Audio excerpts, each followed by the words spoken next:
Michel Ferracci, né le 11 mars 1967 à Ajaccio, en Corse, en France, est un talentueux acteur et producteur de cinéma français.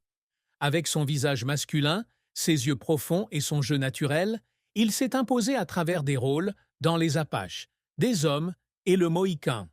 Mais derrière sa brillante carrière et l'image d'un homme fort, Michel Ferracci porte aussi une profonde tristesse et des blessures émotionnelles qu'il révèle rarement au public. La plus grande tristesse de sa vie fut peut-être la perte des liens familiaux de ses jeunes années et la pression de devoir faire ses preuves dans un secteur difficile, combinée aux difficultés personnelles auxquelles il était confronté en vivant loin de sa Corse natale pour poursuivre sa passion. Michel a grandi à Ajaccio, ville côtière de l'île de Corse, où il a passé son enfance dans une famille modeste de la classe moyenne.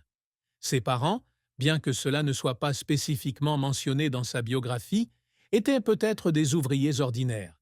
Son père travaillait peut-être dans l'industrie de la pêche ou de la construction, et sa mère était peut-être une femme au foyer qui s'occupait de la famille. Cependant, l'enfance de Michel n'a pas été exactement un tableau paisible. Il a un jour laissé entendre dans une rare interview que sa famille avait traversé des événements majeurs, peut-être une rupture ou la perte d'un être cher, qui l'ont forcé à apprendre à être indépendant dès son plus jeune âge.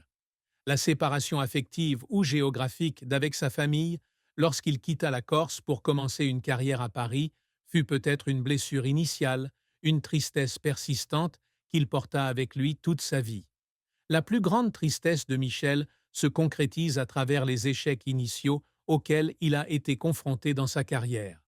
Lorsqu'il est arrivé à Paris à la fin des années 1980 ou au début des années 1990, il n'avait aucune relation dans le monde du spectacle, aucune origine familiale, ni aucun ami puissant.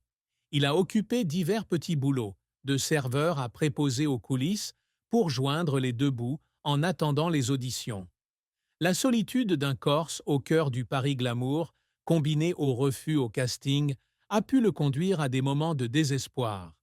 Il a un jour partagé lors d'une courte conversation: « Il y a des jours où je pense que je ne ferai jamais rien », une déclaration qui reflète une profonde tristesse face au doute de soi et au sentiment d'être abandonné au milieu de la vie.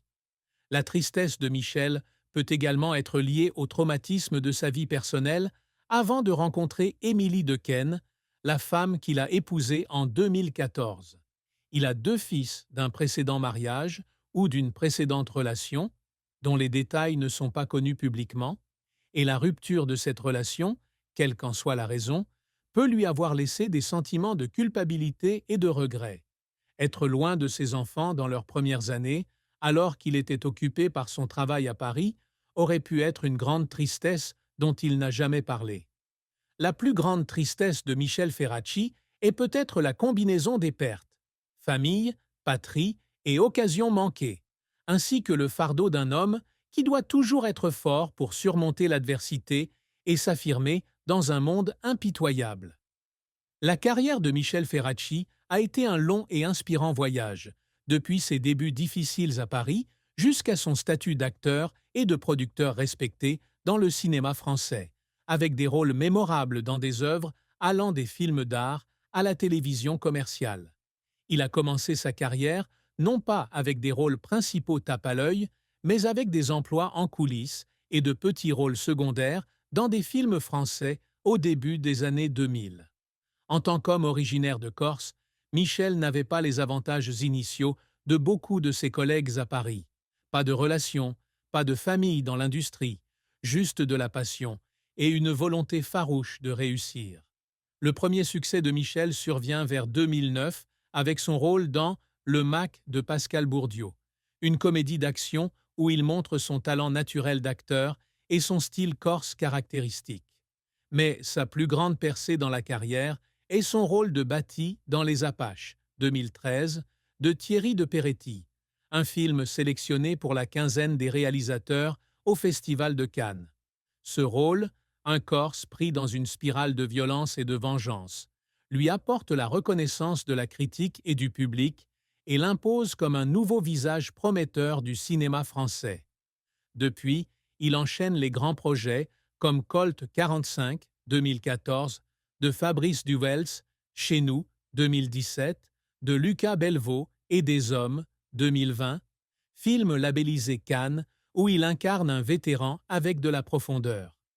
La carrière de Michel continue de s'épanouir avec son rôle dans Le Mohican, 2024, de Frédéric Farucci, film sélectionné à la Mostra de Venise, marquant sa maturité.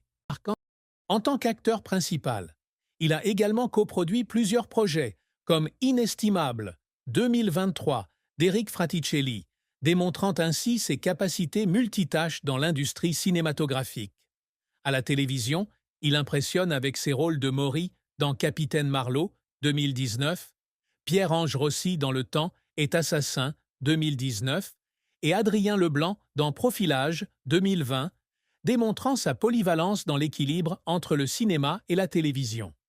Sa carrière est un mélange d'art et de ténacité, avec des rôles reflétant souvent ses racines corses, fortes, résilientes et émotionnelles. L'échec, bien que peu présent dans la biographie de Michel, était également une partie indispensable de son parcours. À ses débuts, il a été rejeté à des dizaines d'auditions en raison de son apparence inadaptée ou de son manque d'expérience. Certains des films dans lesquels il a joué, comme Les Francis, 12-14, ou La Grande Boucle, 12-13, n'ont pas connu un grand succès commercial, ce qui l'amène parfois à se demander s'il avait la force de continuer. Après Les Apaches, il a été stéréotypé comme un homme corse dur ou un criminel, quelque chose qu'il a eu du mal à surmonter pour trouver de la diversité dans sa carrière. La pression de la concurrence avec les acteurs établis à Paris, couplée à l'absence de rampe de lancement initiale, a également conduit à des périodes de dépression et de doute.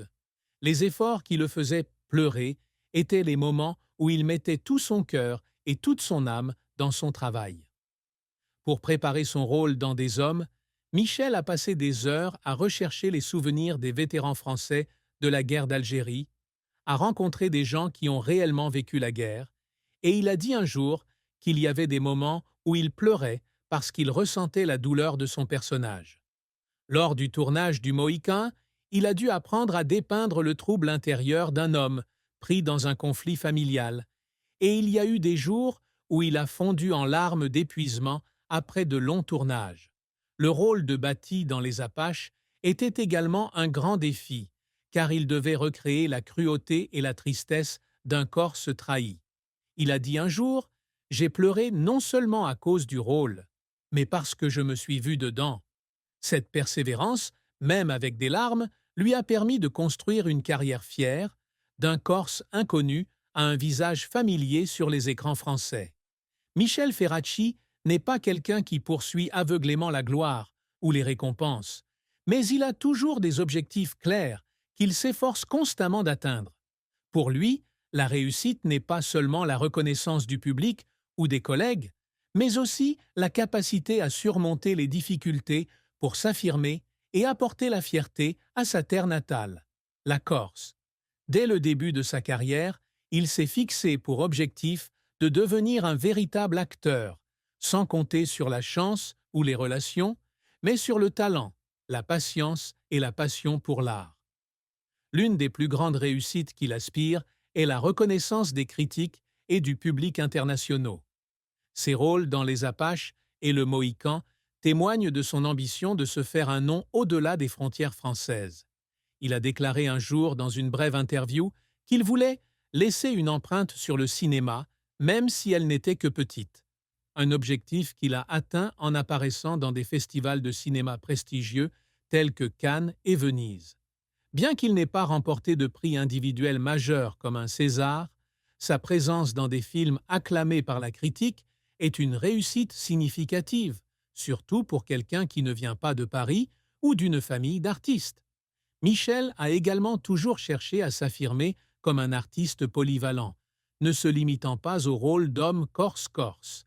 Les rôles de Maury dans Capitaine Marlowe ou d'Adrien Leblanc dans Profilage furent des avancées importantes, où il démontra sa capacité à jouer avec humour et psychologie, loin de l'image violente habituelle.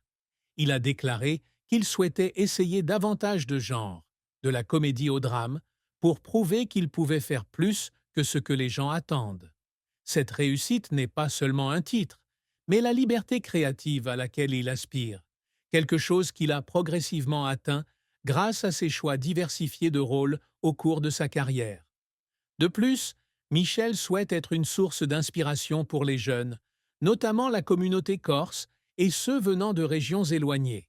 Ayant surmonté les difficultés pour réussir à Paris, il veut prouver que les origines modestes ne sont pas un obstacle à la réalisation des rêves.